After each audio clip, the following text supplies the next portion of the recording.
हम चलते हैं वहाँ पर भला पता नहीं कहाँ पर चलते हैं। वीडियो के साथ बने रहना। गणपति बाबा मोरया। चलते हैं गणपति के धाम। गणपति बहादुरगढ़ में गणपति धाम है, वहाँ पर जाकर आपको दिखाते हैं वहाँ का पूरा नज़ारा। बस व्लॉग के साथ आप बने रहना। अभी थोड़ी सी मस्ती करते हुए चलते हैं और आज के व्लॉग में पूरी मस्ती करने वाले हैं। कोई सीरियस बातें नहीं होगी, आज पूरी मस्ती होगी। बाबा के पास जा रहे हैं। बोलो गणपति बाबा मोरया। तो मस्ती बरकरार है हमारी, आप देख रहे हो। मस्ती गाड़ी में फुल एंजॉय कर रहे हैं। और आपके साथ हमने पहले बताया कि हम आज कोई भी सीरियस बात नहीं करेंगे, इसी मस्ती की तरह ये व्लॉग पूरा करेंगे। और व्लॉग में आपको थोड़ी थोड़ी जानकारी देते रहे कि आपको पता है शिव जी के दोनों पुत्र गणेश और कार्तिक को ब्रह्मांड की परिक्रमा करने की चुनौती थी। नहीं पता ना तो चौप पता चल गया। पहुँच चुके हैं हम गणपति बाबा मोरया के धाम पर। आप पीछे देखो, गणपति जी अभी मंदिर खुलने का समय हो चुका है। आप देखो, हम पहुँच चुके हैं बाबा गणपति बाबा मोरया आ गया है। ये अपना हरियाणा बहादुरगढ़ के पास है गणपति बाबा मोरया।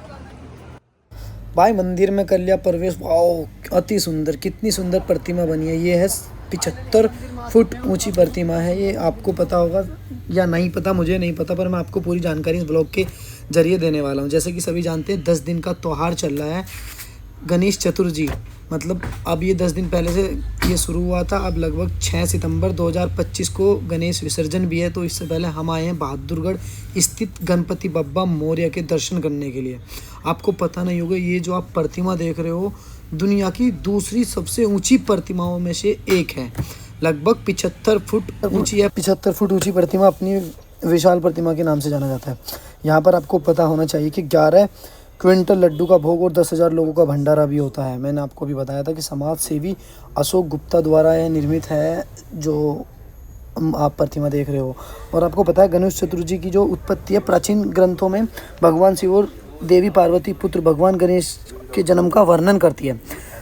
एक चीज़ और बताता हूँ आपको, यह जो पारंपरिक रूप से बोलते हैं ना इसको, भाद्रपहमा बोले तो अगस्त और सितंबर में मनाया जाता है। जो यह त्यौहार है अज्ञानता और बुराइयों पर, और एक चीज़ और, ज्ञान और अच्छाई की जीत का प्रतीक भी माना जाता है। बताया जाता है गणेश की मृत्यु नहीं हुई थी, बल्कि शिव जी ने अपने त्रिशूल से उनके सिर को, जो उनके सिर था उसके सिर को धड़ से अलग कर दिया था। करा क्यों था, छोटी सी कहानी आपको बताता हूँ। बताया जाता है कि माता पार्वती ने अपने पुत्र गणेश से बोला था कि जब तक मैं स्नान करूँ तब तक आप किसी को भी अंदर मत आने देना। आजा। हाँ भाई, आ गया तू भी देखने गणपति बाबा का दर्शन करना है। जय हो गणपति बाबा मोरया। भाई बहुत प्यारा गणपति बाबा जी का, बहुत प्यारा। और अंदर सुंदर हमें नज़ारा लग रहा है यहाँ का। कितना प्यारे गणपति बाबा जी बने हुए हैं यहाँ पर। देखो भाई, भाई तो चश्मे पश्मे लगा के सेट है भाई। भाई को कोई मतलब नहीं है, मतलब हमें है आप लोगों के बीच में आने का। आप देखो कितना प्यारा लग रहा है गणपति जी का। चलते हैं पास लेकर आपको। इस बात को लेकर गणेश जी और उन शिव जी में थोड़ी बहस हुई और फिर शिव जी ने क्रोध में आके त्रिशूल से उनका सिर उनके धड़ से अलग कर दिया। अब इस बात पर जो माता पार्वती थी वो बहुत ज़्यादा गुस्सा हुई और उनको बहुत ज़्यादा क्रोध भी आया। उन्होंने विलाप किया इस बात का। तो फिर देव ऋषि नारद की सलाह पर भगवान विष्णु ने शिव जी को हाथी का जो सिर होता है मुकुड़ा, वो ला कर दिया। और फिर शिव जी ने गणेश जी को वो लगाया और वो पुनर्जीवित हो गए। तो ये थी एक छोटी सी कहानी जो मैंने आपको इस व्लॉग के जरिए बताई। आपको ये भी पता है कि गणेश जी के 8 अवतारों में के बारे में आप जानते हो क्या? चलो मैं आपको 8 अवतारों के बारे में बताता हूँ कौन कौन से वो 8 अवतार हैं। सबसे पहला आता वक्रतुंड, दूसरा आता एकदंत, तीसरा आता महोदर, चौथा आता है गजानन, पांचवा आता है लंबोदर, छठा आता है विकट, सातवां आता है विधनराज, आठवां आता है धूम्रवर्ण। तो इन अवतारों को भी बताया जाता है कि मनुष्य के विभिन्न अंगों से है, जैसे कि मत बोले तो घमंड, मोह, लोभ, मत्सर, दूसरों के सुख से जो जलते हैं उनके लिए ये है। अब इन जो वक्रतुंड है इसमें गणेश जी ने मत्स्यरासुर नामक राक्षस का संहार बोले तो वध किया था। अब आता है दूसरा एक दंत में जो बताया जाता है मदासुर का वध, जो घमंड और नशे से संबंधित था, वो क्या था। अब आता है तीसरा महोदर, इसमें बोला जाता है कि मोहसुर का अंत, जो मोह का प्रतीक है। अब आता है चौथा गजानन, इसमें बताया जाता है कि लोभासुर नामक जो लालच के प्रतीक का नाश किया था गणेश जी ने। अब एक आता है लंबोदर। अभी तक इसके बारे में किसी को भी ज़्यादा जानकारी नहीं है और ना ही मुझे, तो हम छठे पे आ जाते हैं विकट। इसमें बताया जाता है कि काम नामक दुर्गन का अंत हुआ था। अब आ जाते हैं हम सातवें पे विधनराज। विधनराज में बताया जाता है कि बाधाओं की जो राजा के रूप में कार्य करते थे वो विधनराज में ही आता था। अब आता है आठवां धूम्रवन, बोलते हैं ग्रे, बोले तो धूम्र। बताया जाता है कि रंग के जो इसमें रंग के अवतार का संबंध जैसे कि अज्ञान और ईर्ष्या जैसे अवगुणों से था।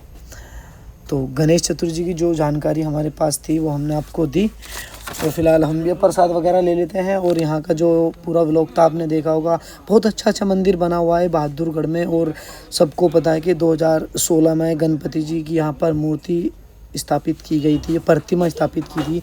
और यहाँ के दर्शन करने के लिए बहादुरगढ़, टिकरी कला और तुम्हारा आसपास की काफ़ी है, घेवरा है। और तुम्हारा दिल्ली से भी आते हैं लोग बाग, दूर से भी आते हैं, क्योंकि इसको कोई पारंपरिक जो एक कथाएं हैं उनके अनुसार इसको किसी भी चीज़ से ऐसा नहीं जोड़ा गया कि जो आदमी आए। ये तो एक समाज सेविक प्रयास और लोगों के एक दूसरे से संबंध के लिए बनाया गया है। बताया जाता है कि जो गणेश, बताया जाता है भगवान गणेश की बेटी का नाम सभी को पता होगा शायद, संतोषी माता है। धार्मिक मान्यताओं के अनुसार शुभ और लाभ के, भाईचारे के, प्रेम और रक्षा की चाहत को पूरा करने के लिए गणेश जी अपनी शक्ति और पत्नियों का आत्मशक्ति से एक कन्या को उत्पन्न किया था जिसका नाम था संतोषी माता, जिसे आप जानते हो माँ संतोषी माँ। संतोषी माता के जन्म की कथा भी है थोड़ी सी। एक बार बताया जाता है कि गणेश जी ने अपनी बहन अशोक सुंदरी, शायद उनका नाम कोई नहीं, अशोक सुंदरी से राखी बंधवा रहे थे, तब शुभ लाभ की इस प्रक्रिया के बारे में पूछा गया था। तो वो जो मैं आपको बता रहा हूँ मैंने पूरी जानकारी दी थी। यहाँ पर 12 के 12 ज्योतिर्लिंग बने हुए हैं, आप सबके दर्शन कर रहे होंगे। जो सारे ज्योतिर्लिंग हैं मैंने आपको दिखा दिए हैं। विश्वेश्वर हो गया, त्रिभंकेश्वर हो गया, महाकालेश्वर हो गया, A to Z, ओंकेश्वर हो गया, बहुत सारे हैं। अब चलते हैं दोबारा थोड़ा सा ऊपर दर्शन करके आते हैं। और गर्मी तो काफ़ी हो रही, थक भी गए हैं।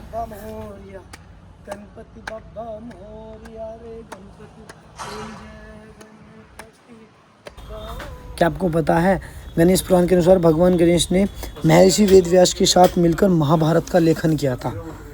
जिसको पता हो कमेंट करके ज़रूर बताना। काफ़ी देर हो गई है, हमें भी आप लोगों को यहाँ की जानकारी देते हो, हम भी थक गए, बैठे हुए हैं।